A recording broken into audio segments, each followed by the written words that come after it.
Hello and welcome to the Truth from the Stand Deer Hunting Podcast. I'm your host, Clint Campbell, and you're listening to episode number 3.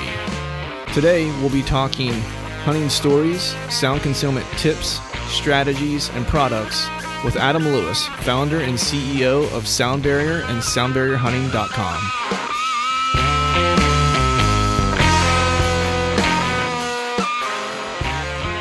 All right, welcome to the Truth from the Stand podcast. I'm your host, Clint Campbell, and you are listening to episode number 3, where today we're going to be talking with Adam Lewis, who is the founder and CEO of SoundBarrierHunting.com. We'll be discussing a variety of different sound concealment tips, strategies, and I believe some products that his company is beginning to come out with within that realm. But first, before we get Adam on the line here, as always, I'm joined with my co-host, the infamous, sometimes, Phil Marchek. What's going on, Phil? Not much. That's infamous. That's up for debate, I think. But well, yeah, you live in infamy on the softball field, from what I understand. That's pretty much where it ends, actually. It's just on that field, and then as soon as I step off, it's gone.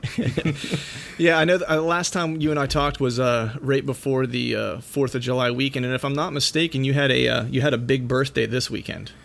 Yeah, so it was a medium-sized birthday. Let's put it that way. We're splitting up the parties between families just because of logistics and other plans this year. So yeah, it was Ava's part 1 of her birthday this weekend at my parents' house, and I was excited to get back up there just to see ultimately how overgrown everything was, right? Yeah. And how much work I actually had to do, in the next couple weeks, maybe month, and.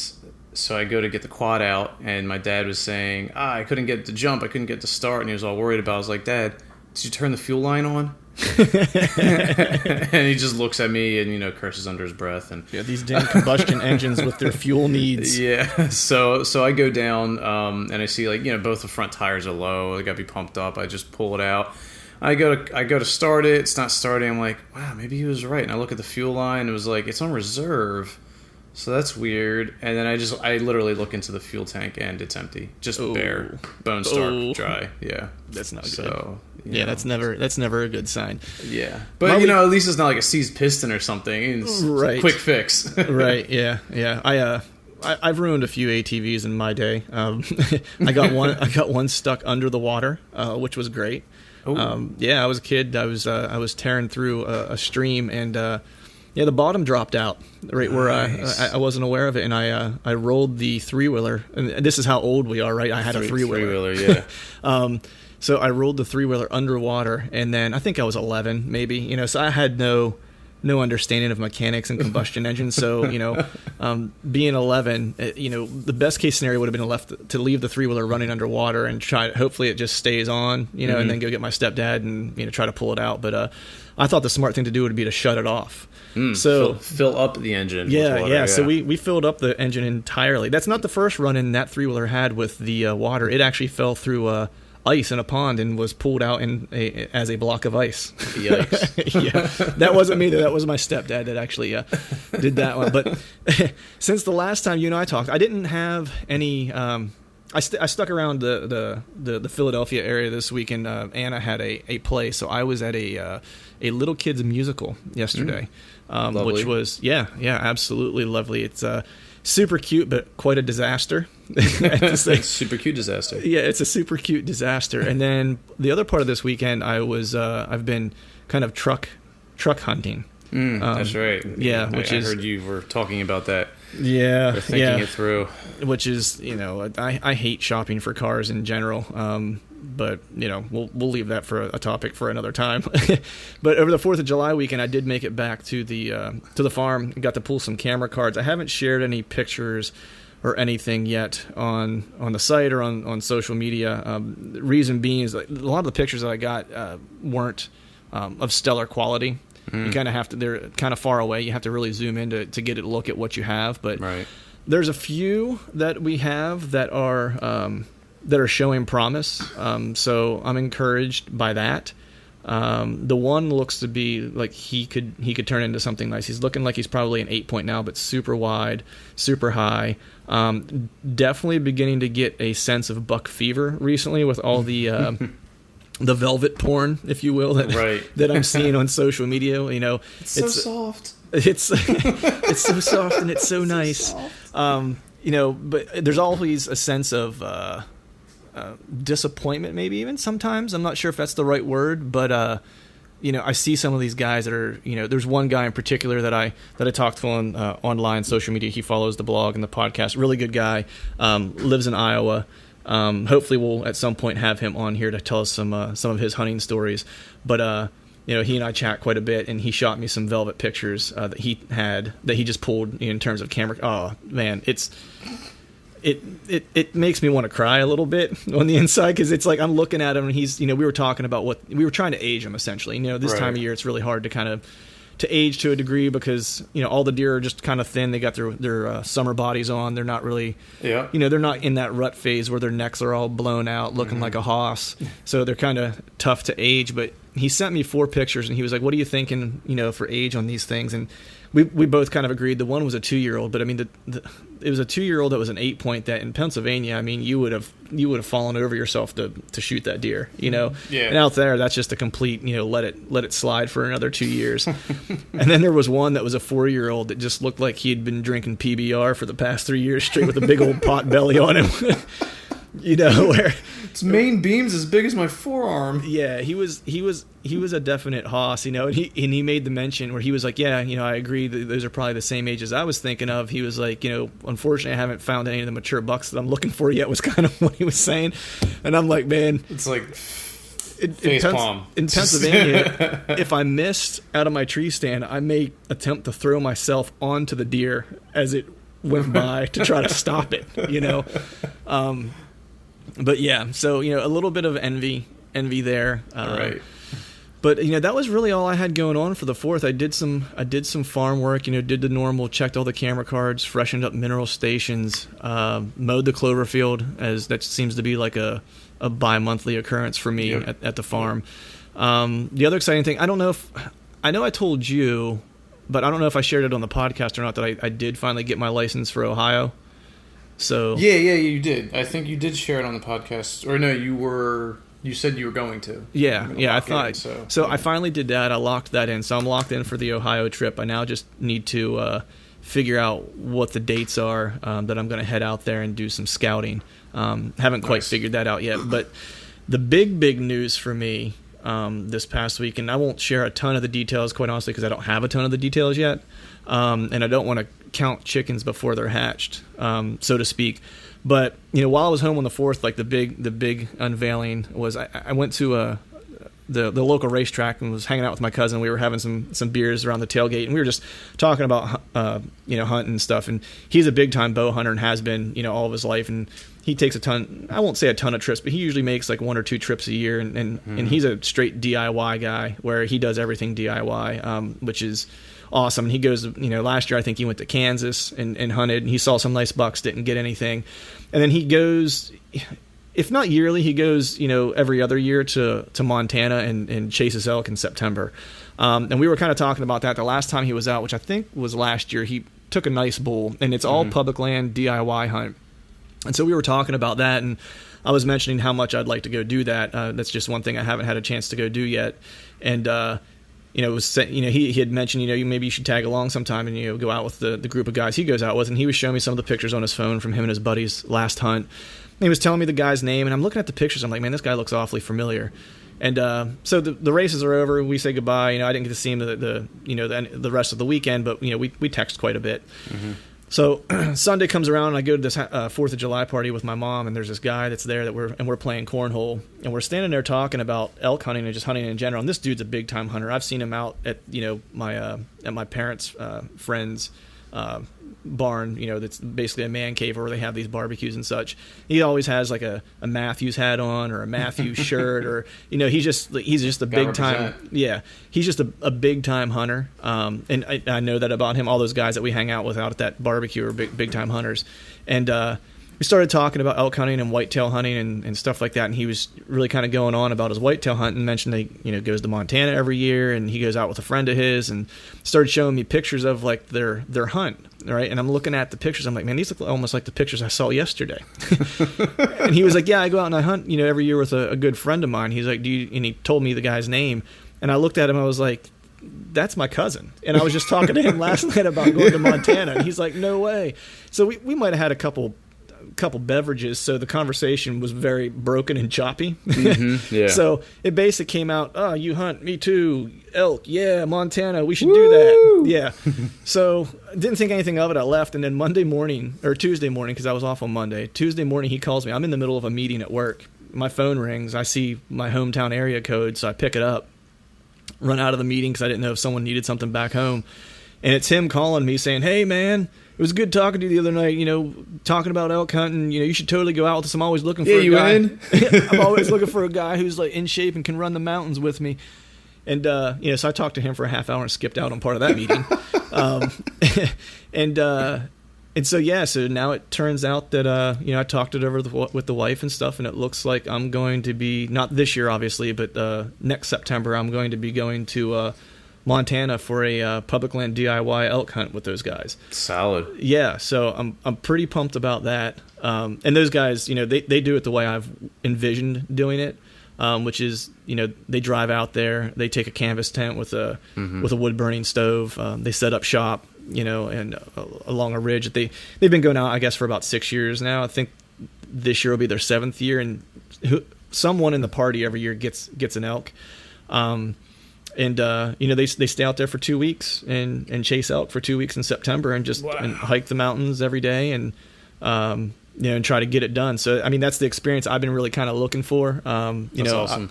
I was actually going to ask you, how long do they go out for? And you just said 2 weeks. Yeah, it's 2 weeks. It's a 2 week trip, but I mean, of course, you have like a good solid. They're crazy, man. The last time they went, they drove it straight through Pennsylvania to Montana, just taking turns driving. Yeah, because that's. I want to say when I looked, that's about a 40-hour trip. So it'd be a good solid, 2.5, 3 days. I think it was around 36 hours. So I think it's 2.5, 3 days of driving, roughly. Depending on how you break it up, if you break it up. So they usually go out for 2 weeks. So I'm pretty pumped about that. So which all then you and I began to talk about that now necessitates me having some type of wildlife predator protection since it's a bow hunt. I guess I should make that clear. It's a bow hunt. It's September. It's a bow hunt. So I'm looking at some 44 mag revolvers to take out as predator protection, which just gives me a great reason to buy a nice handgun that I've been looking to buy for a couple years, but just really couldn't provide any substantiation as to why I should buy it. But it's really easy to sell to the wife when I say this might be what keeps me from being mauled by a grizzly. Excuse creation. Yeah. Have you seen The Revenant? Yeah. Seen that. Yeah. Let's not have that happen. You should show that to your wife. Yeah, we watched it. That was my. Good. That was my my prelude to my. So I should have this gun. Because he did not. Yeah, he would have been in much better shape.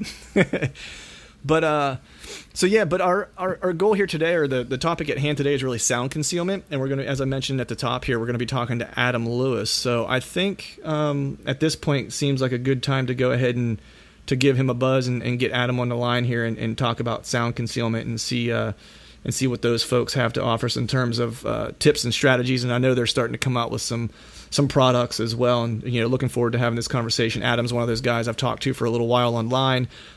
Just now seemed to be the right time where our schedules matched up to where we could get on the horn. So if you're good with that, Phil, we'll go ahead and give Adam a buzz and get him on the horn. Let's make it happen.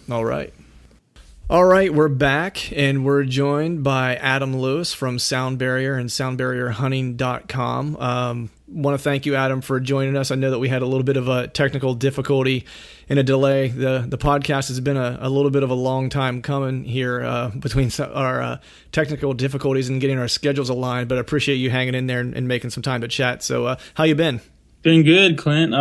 Thanks for having me. It's great to be on, and congrats to you guys getting your podcast up and going. And I hope it really takes off for you.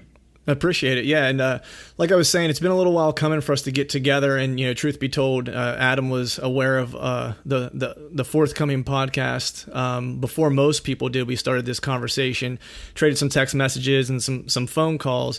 So I have a little bit of background on Adam. But, Adam, for the folks who are listening in, could you give us just a little bit of background on yourself, where you're from, and a little bit about yourself? Sure.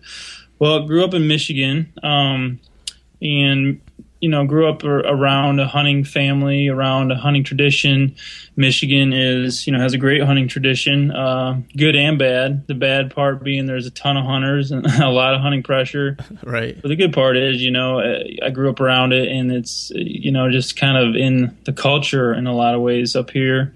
So grew up around it at 12 years old, couldn't wait to get out the first time and go bow hunting, and just, been in love with it well before that.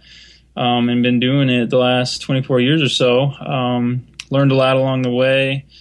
But yeah, grew up in it. And, as an adult, my career has kind of been in education. Also, got into outdoor writing, and those have all kind of come together here, and just starting a company now too to help hunters as well. So I guess that's a brief background of my life in hunting and all that. Right. Nice. Yeah.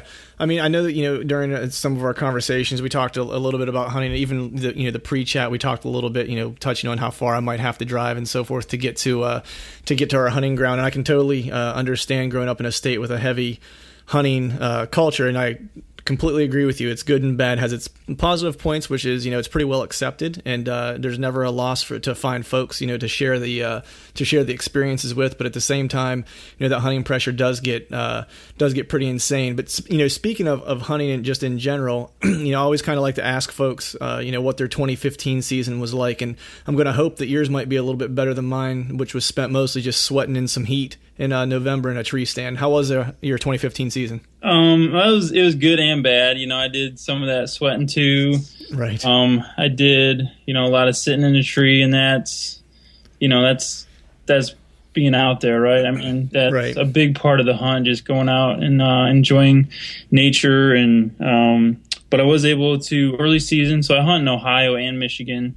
Early season, which would be late September, was able to take a doe in Ohio. That was great. Nice. I took a pretty decent buck here in Michigan in late October, which was pretty cool. My dad has a little property, and that's actually the property I hunted since I was a kid. Mm-hmm. And was able to take that deer on that land, and I didn't realize it till I actually, got done taking care of the deer and everything. That was the first deer I shot there in probably about 10 years. So, oh wow, that was pretty cool. It was a good season. In those regards, it didn't turn out real well as far as filling my buck tag in Ohio. The long story, but again, gets back to that whole competition with other hunters type thing. So it's just something you have to live with. But in the end, I was able to put some meat in the freezer, so it was good. Right, meat in the freezer is always a good thing. I might have to pick your brain a little bit about the Ohio trip. This year will be my first year heading to the Buckeye State. Okay. Yeah, looking forward to it. Doing a DIY public land hunt. First trip there. Looking forward to it. Trying to have modest expectations. But and obviously understand probably run into some hunters along the way. But as you said, that's just kind of par for the course in the game that we play. And you take the good with the bad, and my opinion, any day in a tree stand is better than any day just about anywhere else, so we'll take it. Yeah, that's right. So, I know, in some of our pre-conversation, you and I traded some discussion. Just, I know that you have a background in music. Obviously, you have a background in science. I have a background in music.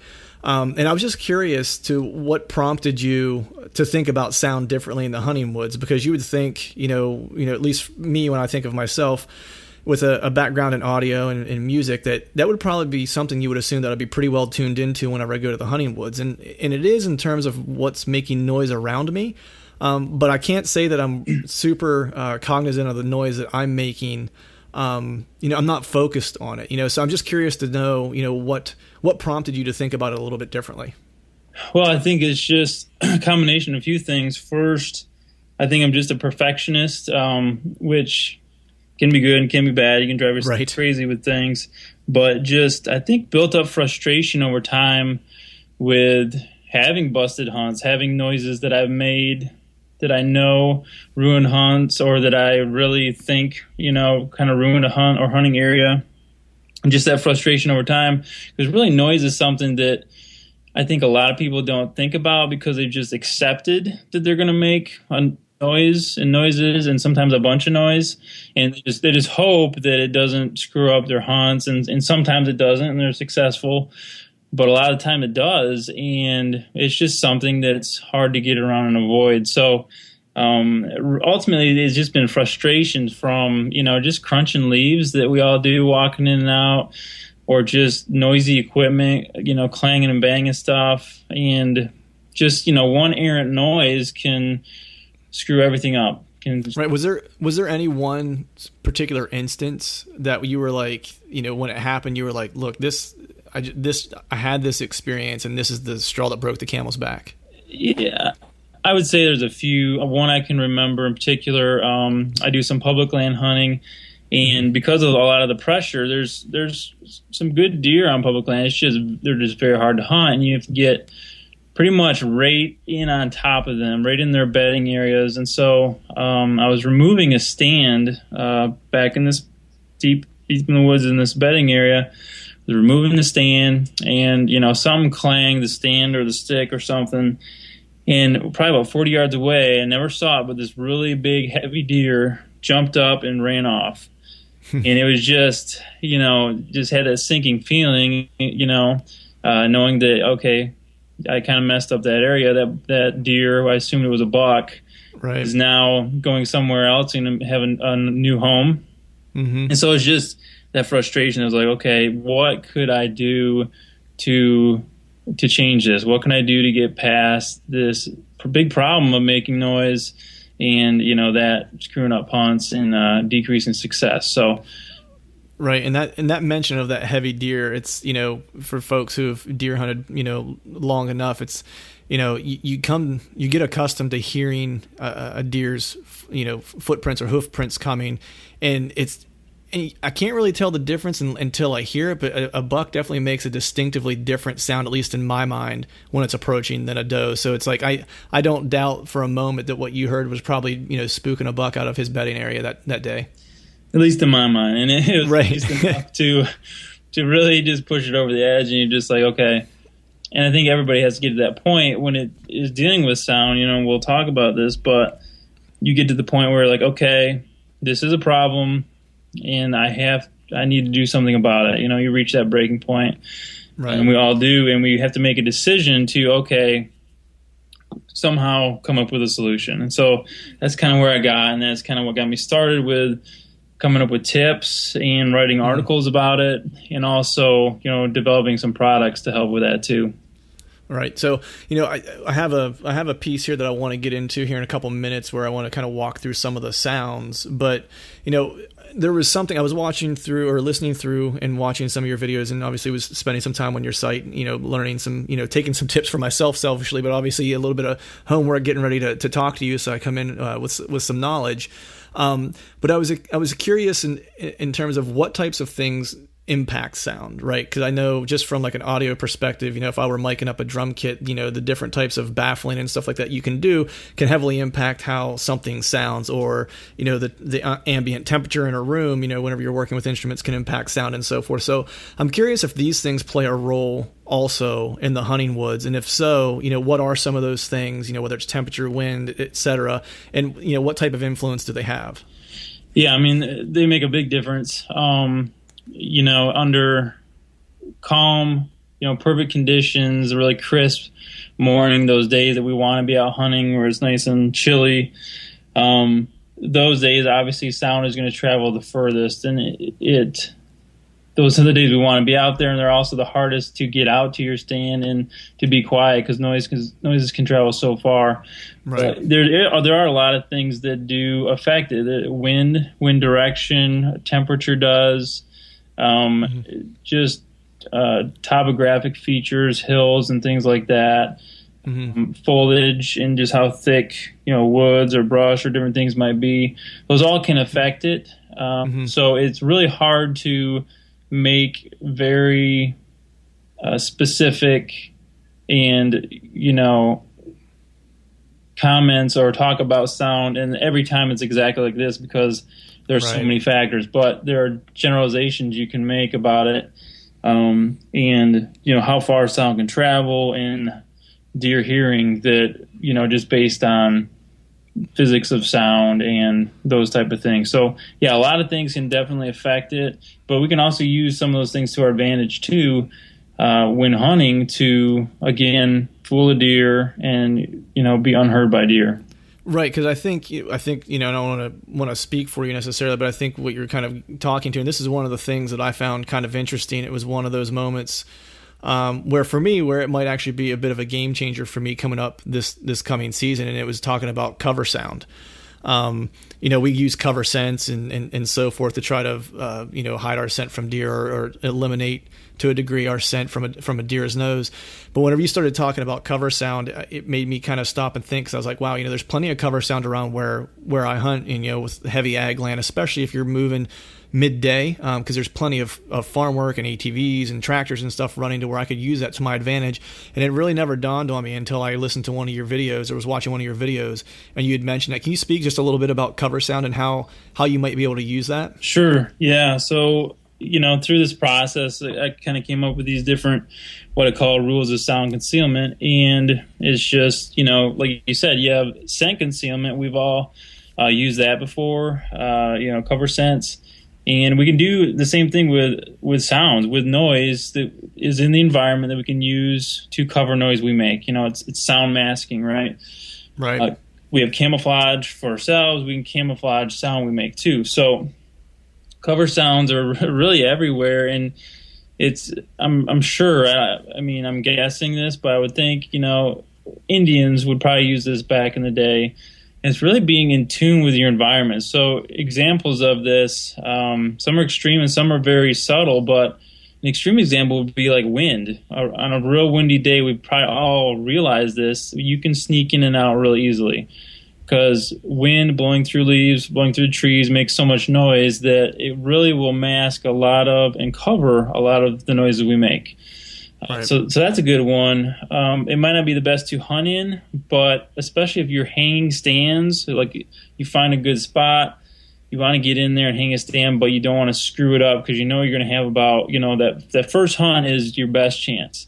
Right. So you don't want to screw it up when you're hanging a stand and blow it right there. So if you can wait to a windy day or a rainy day, use that cover sound to get in there and hang a stand.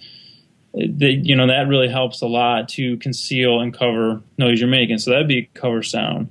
But you can also use things like, a plane flying overhead. You really, as you're making each step through the woods, and I would say be real careful and go slowly as you're making your way through the woods. You can utilize like a plane flying overhead to conceal and cover steps you're taking.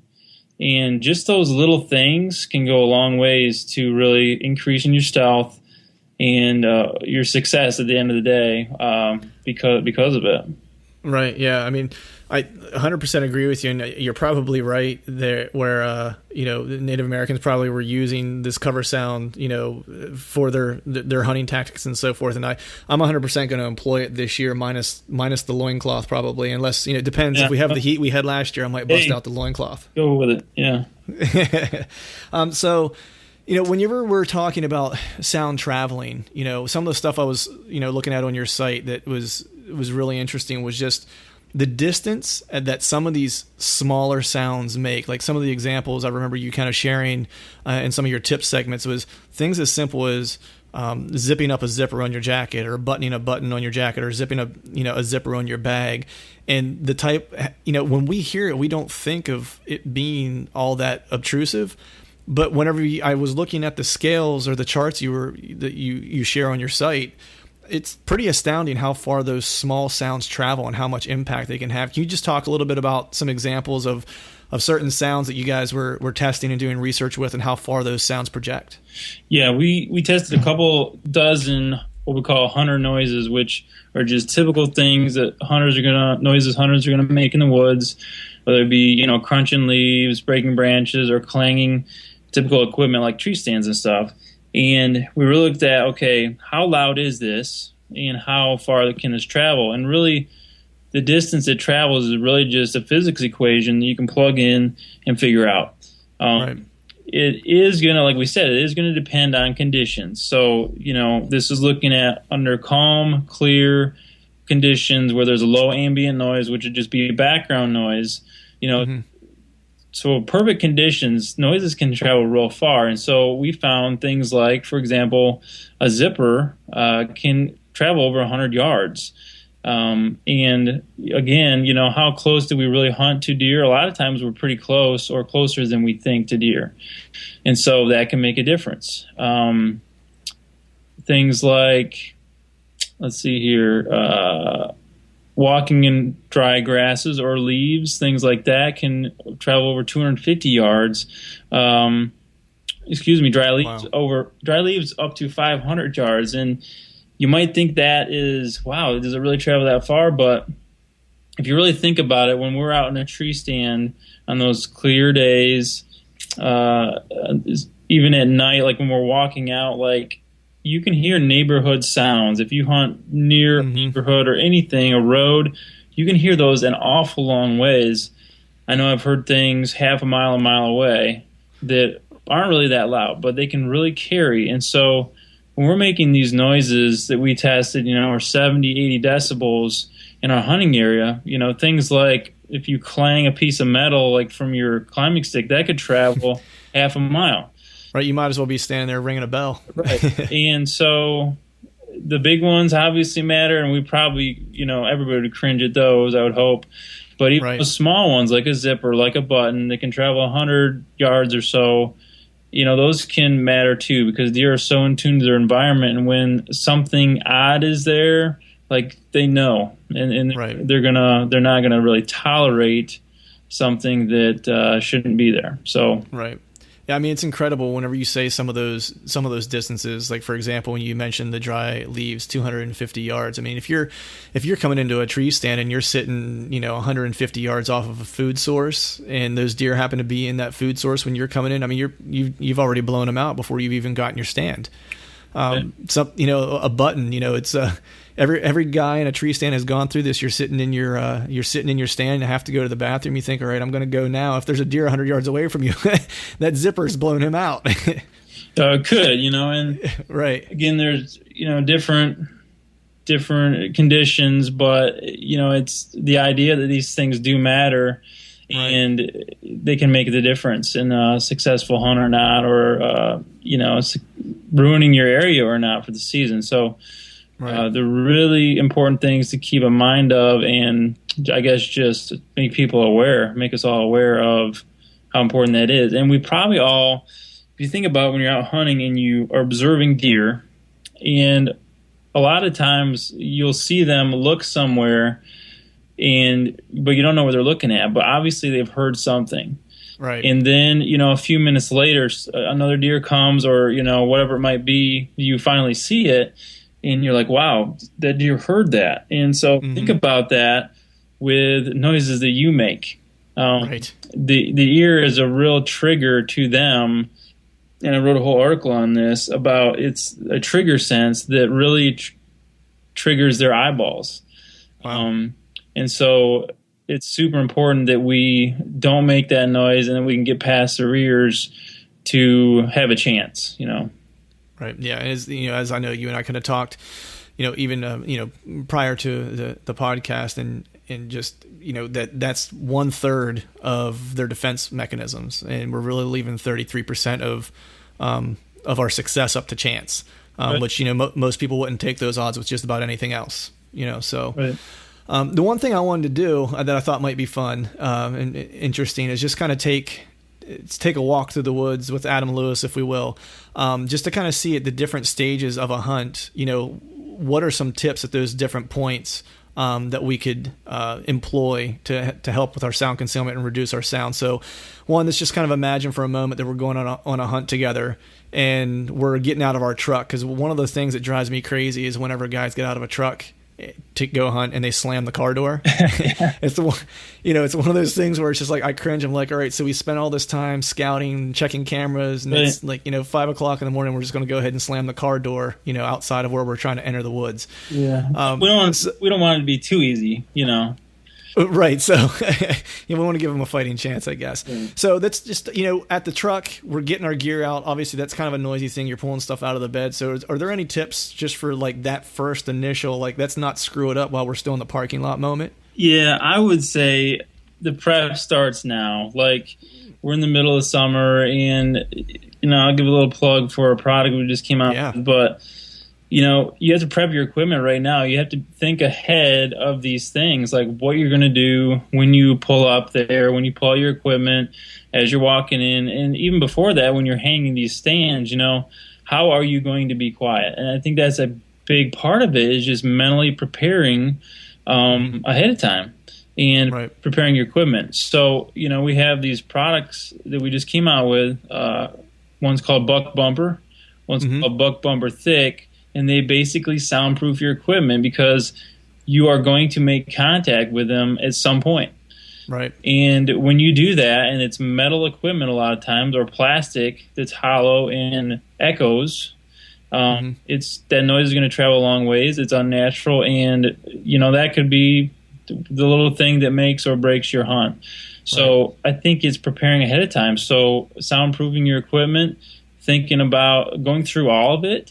And if it's something that you kind of have to weigh the cost, like what is this, I'd call the noise cost of this piece of equipment. And if it's something that could potentially ruin a hunt, then I'd say, well, maybe you should leave it at home or find a way to soundproof it so it can't, cost you a hunt.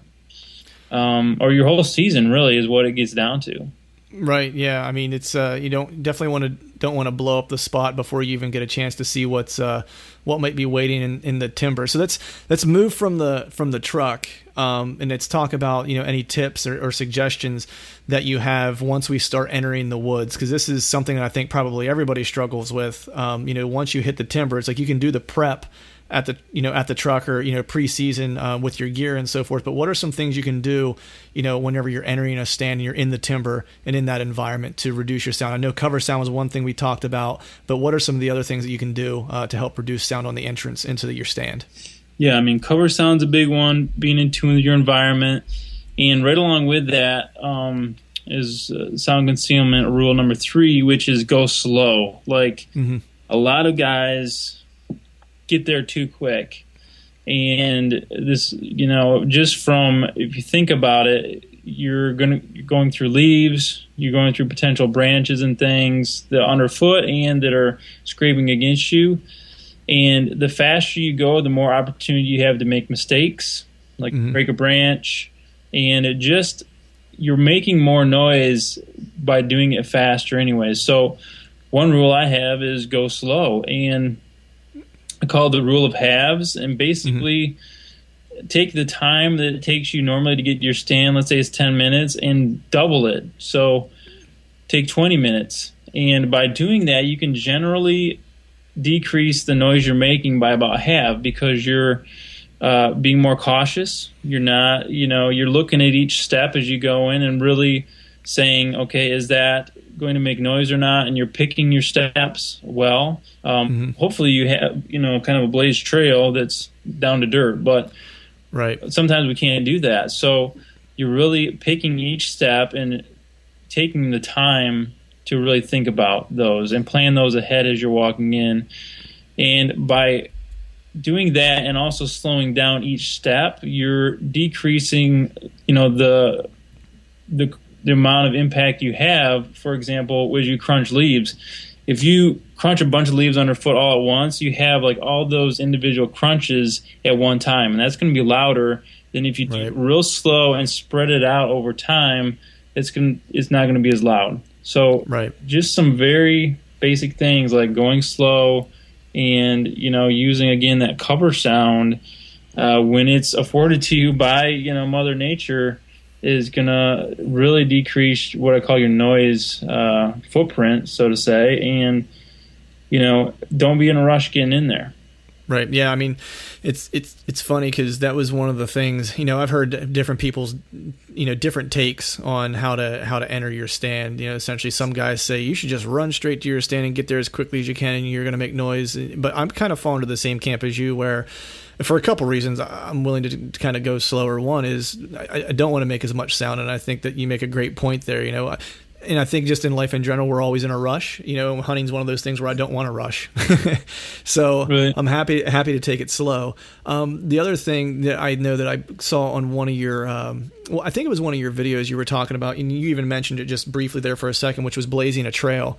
I actually, if you have predetermined stands, I'm guessing that, it'd be a great suggestion to kind of go in and trim any branches back that you might need to get rid of, or move any debris that's large debris that might trip you up on your way in, and so forth. If you have a stand that you know that you're going to hang a set in, or if you have a tree you're going to hang a set in, I think those are all good tips. But I'm going to ask you a selfish question here, because I have an area that I make noise in, and I'm not quite sure how to combat it. I'm always concerned with scent control. So for me, whenever I enter the woods, I often go in with as little clothing on as possible. So I basically just put on whatever my base layer is, and then I kind of pack everything else in, and I basically dress at the bottom of my tree before I climb. And I'm aware that I'm making noise when I do that because I'm getting my gear together, I'm unpacking all my stuff, then I'm putting on my clothes, and oftentimes I'm using a climber, so I don't really have the luxury usually to kind of clear out a spot around my tree to make sure it's just down to the dirt. So, I'm usually making some type of rustling leaf sound as well. So do you have any suggestions for a guy who wants to go part naked into the woods and dress at the bottom of his tree to try to not spook the deer from his nudity, one, which you may not be able to help with, but my sound too, I think you might definitely be able to help me with.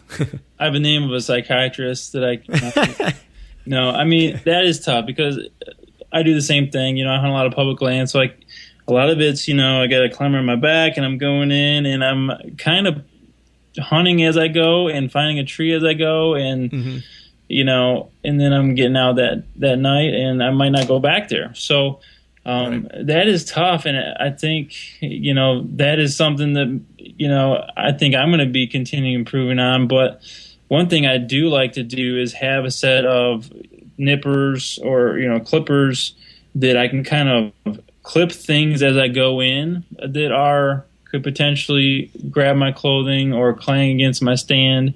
And then as I'm setting up, you can kind of trim away that area and things that could potentially be a noise source. And things like rustling leaves is different than crunching leaves, I guess. Right. So it's about, at that point, it's about keeping it to a minimum, and like we said, taking it slow. Hopefully you factor in enough time so you're not in a huge rush, and so you can really look at where you're putting your stand down, where you're stepping and stuff, so you can just minimize those things. And if you're just rustling a few leaves, hopefully that's not going to be as bad as clanging a branch with your stand or crunching wrist-sized branch and breaking that.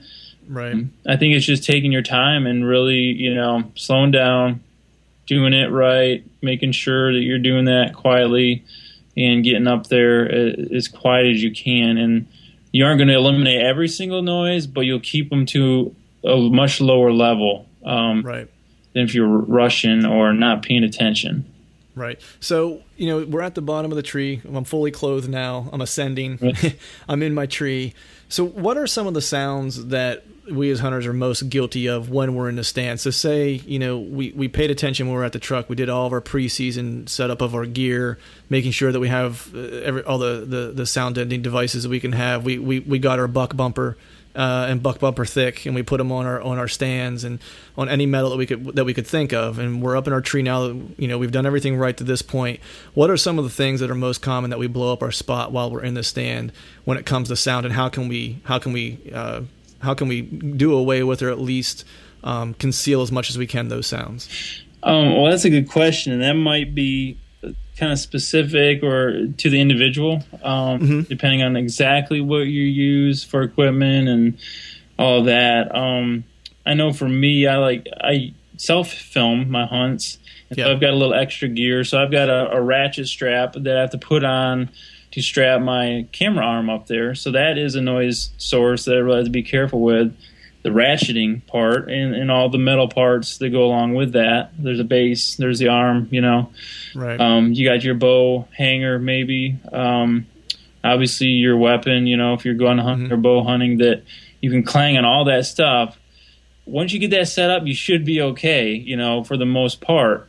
But it's, again, when you're moving, when those things can be a big problem. So for me, personally, it is things like the ratchet strap or those metal, that metal base or the arm, camera arm type things.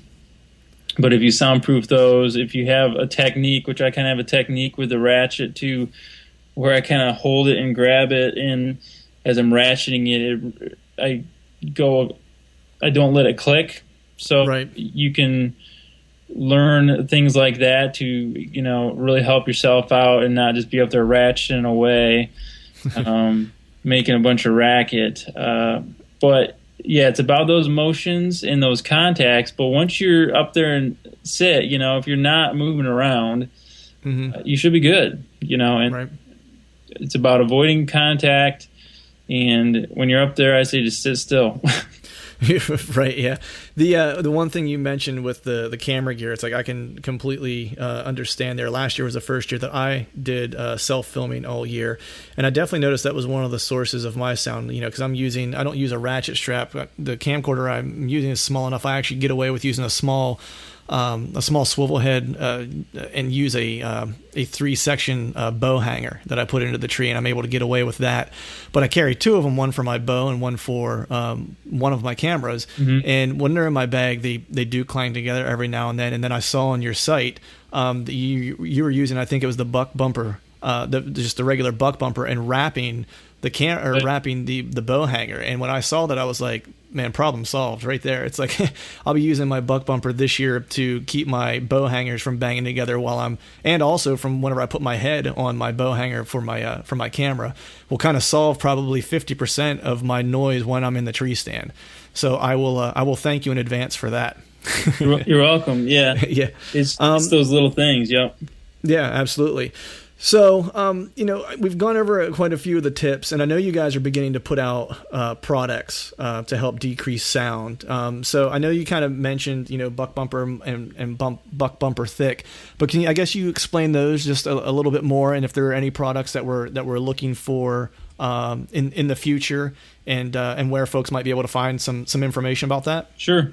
So we're just coming out with these. We actually are about halfway through a crowdfund, which is how we kind of decided to launch our business, Sound Barrier.